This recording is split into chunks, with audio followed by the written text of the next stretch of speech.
வணக்கம். மூன் செய்திகளுக்காக ஸ்ரீதேவி. இன்றைய முதன்மை செய்திகள்.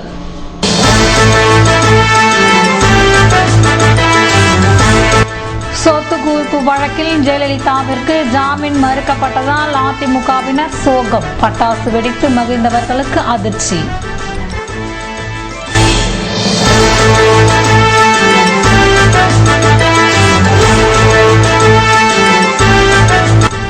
உழவர்கரை நகராட்சியில் தூய்மை திட்ட விழா. பல்வேறு போட்டிகளில் வெற்றி பெற்றவர்களுக்கு பரிசு வழங்கி பாராட்டினார் அமைச்சர் பன்னீர்செல்வம்.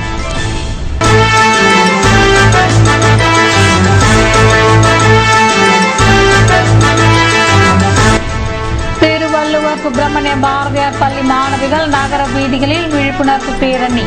தூய்மையை வலியுறுத்தி துண்டு பிரசுரம் விநியோகம். இனி விரிவான செய்திகள். சொத்து குவிப்பு வழக்கில் ஜெயலலிதாவிற்கு ஜாமீன் வழங்கப்பட்டதாக வெளியான தகவலால் மகிழ்ச்சியடைந்த அதிமுகவினர் அதன் பின்னர் வந்த தகவலால் நிலை குலைந்தனர். வருமானத்திற்கு அதிகம் சொத்து சேர்த்த வழக்கில் தமிழக முன்னாள் முதல்வர் ஜெயலலிதாவிற்கு பெங்களூர் தனி நீதிமன்றம் 4 ஆண்டுகள் சிறை 100 கோடி அபராதம் விதித்து தீர்ப்பளித்ததை தொடர்ந்து அவர் அங்குள்ள சிறை காவலில் வைக்கப்பட்டுள்ளார். இதனிடையே சிறையில் இருந்து ஜெயலலிதா விடுதலை பெற வேண்டும் என அதிமுகவினர் சிறப்பு பூஜைகள் நடத்துவதுடன் போராட்டங்களிலும் ஈடுபட்டனர். இந்நிலையில் சொத்து குவிப்பு வழக்கில் ஜெயலலிதாவிற்கு கர்நாடக உயர்நீதிமன்றத்தில் ஜாமீன் வழங்கப்பட்டதாக தகவல்கள் வெளியானது. இதனால் மகிழ்ச்சியுற்ற அதிமுகவினர் பட்டாசுகள் வெடித்து மகிழ்ந்தனர். ஆனால் சில மணி நேரங்களில் ஜாமீன் மறுக்கப்பட்டதாக தகவல்கள் வெளியானதை கேட்டு அதிர்ச்சியுற்ற அதிமுகவினர் மக்களுக்கு வழங்குவதற்காக வாங்கி வைத்திருந்த இனிப்புகளை திரும்ப எடுத்து சென்றனர். இதேபோல் காட்டேரி குப்பத்தில் ஜெயலலிதாவிற்கு ஜாமீன் கிடைத்துவிட்ட மகிழ்ச்சியில் இனிப்பு வழங்கிய அதிமுகவினர் ஜாமீன் மறுக்கப்பட்டதை அறிந்து சாலை மறியலில் ஈடுபட்டனர். உழவர்கரை வட்டார வளர்ச்சி அலுவலகம் நடத்திய தூய்மை இந்தியா திட்ட நிறைவு விழாவில் உள்ளாட்சித்துறை அமைச்சர் பன்னீர்செல்வம் பங்கேற்றார். உழவர்கரை வட்டார வளர்ச்சி அலுவலகம் சார்பில் காந்தி பிறந்தநாள், ஊரக வளர்ச்சி வாரம் மற்றும் தூய்மை இந்தியா செயலாக்க நிகழ்ச்சிகள் கடந்த 2ஆம் தேதியிலிருந்து நடைபெற்று வருகிறது. இதன் தொடர்ச்சியாக நிறைவு விழா புதன்கிழமை நடைபெற்றது. வட்டார வளர்ச்சி அதிகாரி குப்புசாமி வரவேற்புரையாற்ற திட்ட இயக்குநர் பார்த்திபன் தலைமை தாங்கினார். சட்டமன்ற உறுப்பினர்கள் கல்யாணசுந்தரம், வைத்தியநாதன் ஆகியோர் தலைமை தாங்க சிறப்பு விருந்தினராக கலந்து கொண்ட அமைச்சர் பன்னீர்செல்வம் பரிசுகள் வழங்கி பாராட்டினார். தூய்மை இந்தியா திட்டம் தொடர்பாக மக்களிடையே விழிப்புணர்வு ஏற்படுத்துவது தொடர்பாக நடத்தப்பட்ட பேரணியில் மாணவிகள் பங்கேற்றனர். சுப்பிரமணிய பாரதியார் அரசு பெண்கள் மேல்நிலைப் பள்ளியில் NSS மற்றும் பள்ளியின் சார்பில் தூய்மை இந்தியா விழிப்புணர்வு பேரணி பள்ளி வளாகத்தில் இருந்து தொடங்கியது. துணை முதல்வர் செந்தமிழ் செல்வி தலைமை தாங்கினார். நாட்டு நலப்பணி திட்ட ஒருங்கிணைப்பாளர் பூபதி பேரணியை தொடங்கி வைத்தார். பேரணியில் தூய்மை இந்தியா பற்றிய விழிப்புணர்வு வாசகங்கள் குறித்த பிரசுரங்கள் பொதுமக்களுக்கு வழங்கப்பட்டது. விழா ஏற்பாடுகளை நிகழ்ச்சி பொறுப்பாளர்கள் பூங்குழலி, நான்சி, சாவித்ரி மற்றும் ஆசிரியர்கள் இணைந்து செய்திருந்தனர். பாகூர் அருகே உள்ள மணப்பட்டு கிராமத்தில் சமுதாய ஆழ்குழாய் கிணறு அமைக்கப்பட்டுள்ளது. பாகூர் அருகே உள்ள மணப்பட்டு பிள்ளையார் குப்பத்தில் சுனாமியால் பாதிக்கப்பட்ட விவசாயிகளின் கோரிக்கையை ஏற்று சமுதாய ஆழ்குழாய் கிணறு அமைக்க அரசு நடவடிக்கை எடுத்துள்ளது. இதன்படி இதற்கான பணிகள் துவங்கப்பட்டுள்ளன. இந்நிகழ்ச்சியில் முன்னாள் அமைச்சர் வெங்கடசாமி, முன்னாள் சட்டமன்ற உறுப்பினர் இளங்கோ, விவசாய அணி தலைவர் பத்மநாபன் மற்றும் பலர் கலந்து கொண்டனர். புதுவை மாநில அளவிலான ஸ்கேட்டிங் போட்டியில் அரசு மற்றும் தனியார் பள்ளி மாணவ மாணவியர் பங்கேற்று தங்கள் திறமையை வெளிப்படுத்தினர். புதுவை மாநில ரோலர் ஸ்கேட்டிங் அசோசியேஷன் சார்பில் 8 வயதுக்குட்பட்டவர்களுக்கு மாநில அளவிலான சாம்பியன்ஷிப் போட்டிகள் சனி மற்றும் ஞாயிற்றுக்கிழமைகளில் நடைபெற்றது. இந்த போட்டியினை ரோலர் ஸ்கேட்டிங் சங்க தலைவர் திருவேங்கடம் துவக்கி வைக்க பொதுச் செயலாளர் பிரசாத் ராவ் முன்னிலை வகித்தார். இந்த போட்டியில் புதுவை மற்றும் காரைக்காலில் இருந்து 157 மாணவ மாணவியர் பங்கேற்று தங்கள் திறமையை வெளிப்படுத்தினர். இதன் தொடர்ச்சியாக வருகிற 24ஆம் தேதி 8 வயதுக்கு மேற்பட்டவர்களுக்கான போட்டிகள் நடத்தப்பட்டு நவம்பர் 2ஆம் தேதி பரிசுகள் வழங்கப்பட உள்ளன.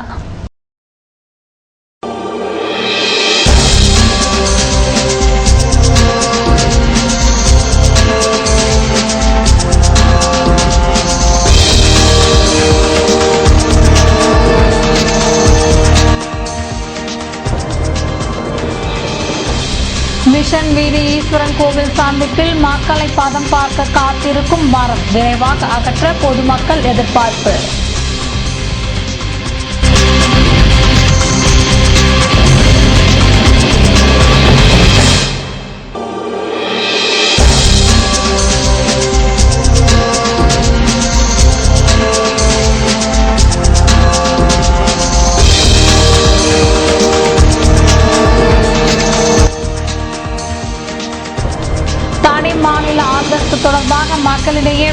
விழிப்புணர்வை ஏற்படுத்த தொடர் பிரச்சாரம் இந்திய ஜனநாயக கட்சியினர் நடத்துகின்றனர்.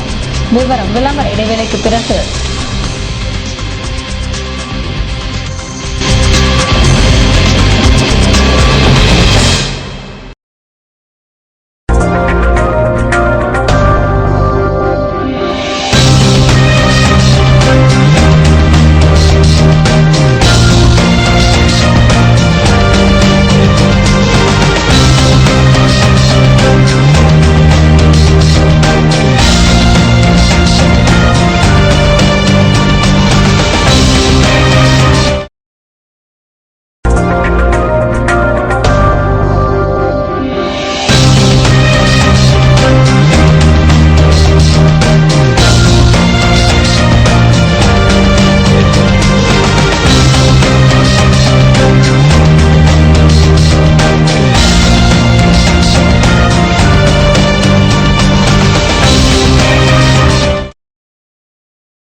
செய்திகள் தொடர்கின்றன. புதுவை ஈஸ்வரன் கோவில் வீதி மிஷன் வீதி சந்திப்பில் உள்ள மரம் எந்த நேரத்திலும் சாய்ந்துவிடும் நிலையில் இருப்பதால் அதனை விரைவாக அகற்ற வேண்டும் என பொதுமக்கள் கோரிக்கை விடுத்துள்ளனர்.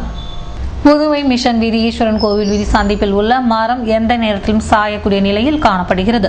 இந்த மரத்தினால் பொதுமக்களுக்கு ஆபத்து ஏற்படுவதற்கு முன்பாக அதனை அகற்ற வேண்டும் என தொகுதி சட்டமன்ற உறுப்பினர் லட்சுமி நாராயணன் மற்றும் அப்பகுதி மக்கள் சம்பந்தப்பட்ட துறையை வலியுறுத்தி வருகின்றனர். ஆனாலும் இந்த மரத்தை இதுவரை அகற்ற எந்த நடவடிக்கையும் எடுக்கவில்லை என கூறப்படுகிறது. இதனால் பாதிப்பு ஏற்படுத்தும் வகையில் உள்ள மரத்தை உடனடியாக அகற்ற வேண்டும் என பொதுமக்கள் கோரிக்கை விடுத்துள்ளனர். தனி மாநில அந்தஸ்து தொடர்பாக மாநிலம் தழுவிய மக்கள் சந்திப்பு பிரச்சார பயணத்தை இந்திய ஜனநாயக கட்சியினர் மேற்கொண்டு வருகின்றனர். புதுவைக்கு தனி மாநில அந்தஸ்து வழங்குவது தொடர்பாக மாநில அளவில் மக்கள் சந்திப்பு பிரச்சார பயணத்தை இந்திய ஜனநாயக கட்சி நடத்தி வருகிறது. இதனை திங்கட்கிழமையன்று சுதேசி மில் அருகில் முதல்வர் ரங்கசாமி துவக்கி வைத்தார். இதற்கு மாநில செயலாளர் சத்யானந்தன் தலைமை தாங்க என்ஆர் காங்கிரஸ் பொதுச் செயலாளர் பாலன், என்ஆர் காங்கிரஸ் பிரமுகர் ராஜேந்திரன், தனசேகரன் ஆகியோர் முன்னிலை வகித்தனர். வருகிற 16ஆம் தேதி வரை நடைபெற இருக்கும் பிரச்சாரத்தின் போது காரைக்கால், மாகி, ஏனாம் மற்றும் புதுவை மக்களை சந்தித்து தனி மாநில அந்தஸ்தின் அவசியம் குறித்து துண்டு பிரசுரங்கள் மூலம் விளக்க உள்ளனர். புதுவை அமலூர் பவும் பள்ளியில் நடைபெற்ற பட்டிமன்றத்தில் மாணவ மாணவியர் பங்கேற்றனர்.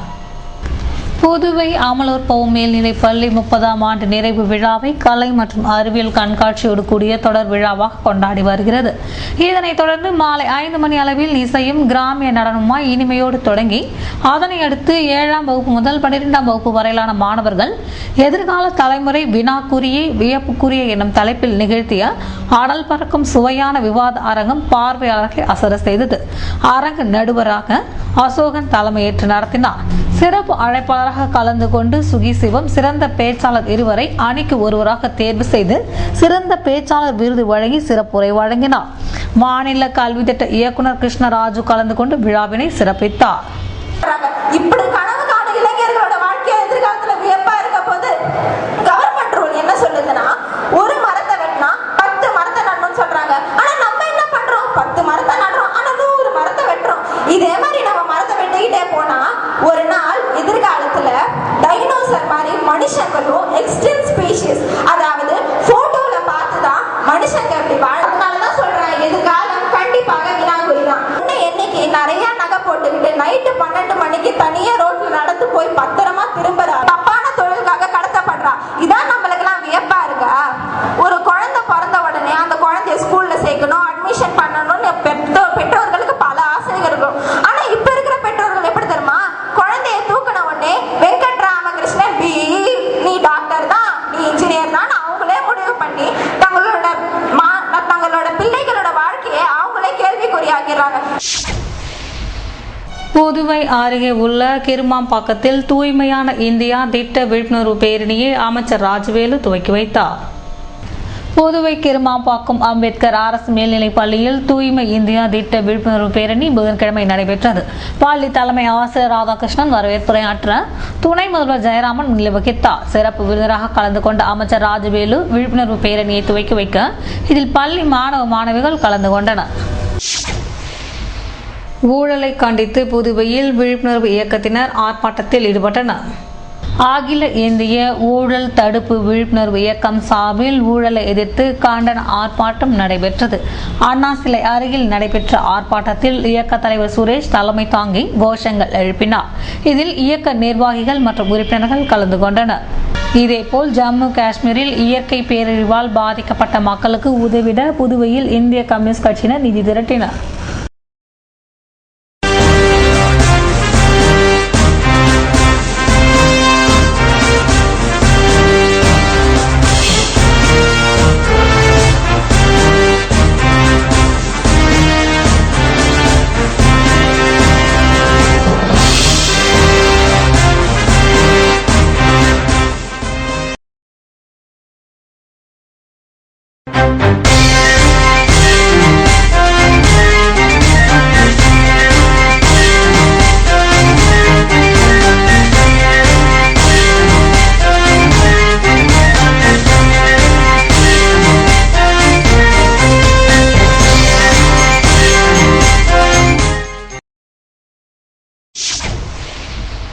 ஏஎப்டிக்கு தலைமை செயலாளரை சேர்மனாக நியமிக்க அரசு நடவடிக்கை எடுக்க வேண்டும் என அனைத்து தொழிற்சங்க கூட்டத்தில் முடிவெடுக்கப்பட்டது. ஏஎப்டி அனைத்து தொழிற்சங்க கூட்டம் செவ்வாய்க்கிழமை நடைபெற்றது. அனைத்து சங்க தலைவர் அபிஷேகம் தலைமை தாங்க இதில் பல்வேறு தொழிற்சங்க நிர்வாகிகள் கலந்து கொண்டனர். கூட்டத்தில் பணி ஓய்வு பெற்றவர்களுக்கு பணி கொடை தராமல் இழுத்தடிக்கும் போக்கிற்கு கண்டனம் தெரிவிக்கப்பட்டது. மேலும் பணி ஓய்வில் சென்றவர்களுக்கும் விருப்ப ஓய்வு பெற்றவர்களுக்கும் மில்லில் இருந்து சேர வேண்டிய தொகையை வழங்க வேண்டும், ஏஎப்டிக்கு தலைமை செயலாளரை சேர்மனாக நியமிக்க நடவடிக்கை எடுக்க வேண்டும் என்பது உட்பட பல்வேறு தீர்மானங்கள் நிறைவேற்றப்பட்டன. இன்றைய தங்கம் வெள்ளி விலை விபரம் வழங்குவோர் ஏவிஆர் ஸ்வர்ண மஹாலின் நவீன மங்கையின் நவநாகரீக நகைகள்.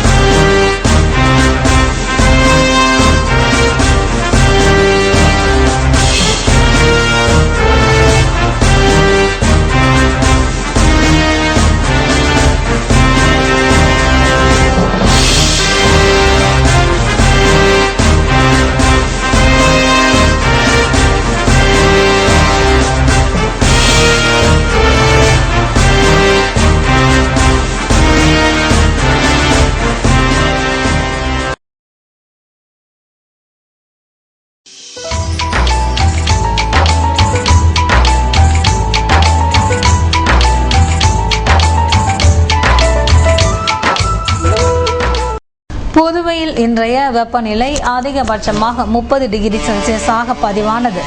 நாளைய வானிலை 31 டிகிரி செல்சியஸாக காணப்படுவதுடன் வானம் மேகமூட்டத்துடன் தென்படும் என வானிலை மையம் தெரிவித்துள்ளது. புதுவை கடற்கரையிலிருந்து சுமார் 50 கிலோமீட்டர் தூரம் வரை இன்று 3 அடியாக காணப்பட்ட கடல் அலை உயரம் நாளை 2 அடியாக காணப்படும் என்றும் தென்மேற்கு திசையிலிருந்து 21 கிலோமீட்டர் வேகத்தில் காற்று வீசும் என்று சென்னை வானிலை மையம் தெரிவித்துள்ளது.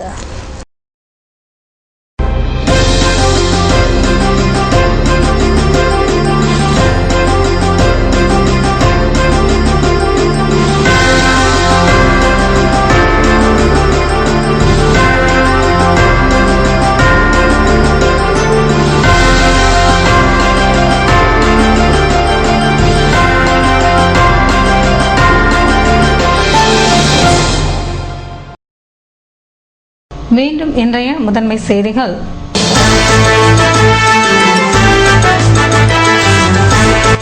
சொத்து குவிப்பு வழக்கில் ஜெயலலிதாவிற்கு ஜாமீன் மறுக்கப்பட்டதால் அதிமுகவினர் சோகம், பட்டாசு வெடித்து மகிழ்ந்தவர்களுக்கு அதிர்ச்சி.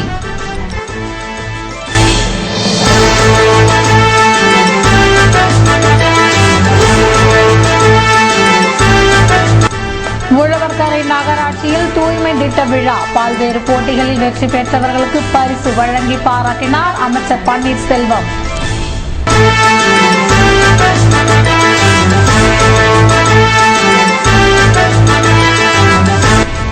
திருவள்ளுவர் சுப்பிரமணிய பாரதியார் பள்ளி மாணவிகள் நகர வீதிகளில் விழிப்புணர்வு பேரணி, தூய்மையை வலியுறுத்தி துண்டு பிரசுரம் விநியோகம். இத்துடன் செய்திகள் நிறைவடைந்தன. வணக்கம்.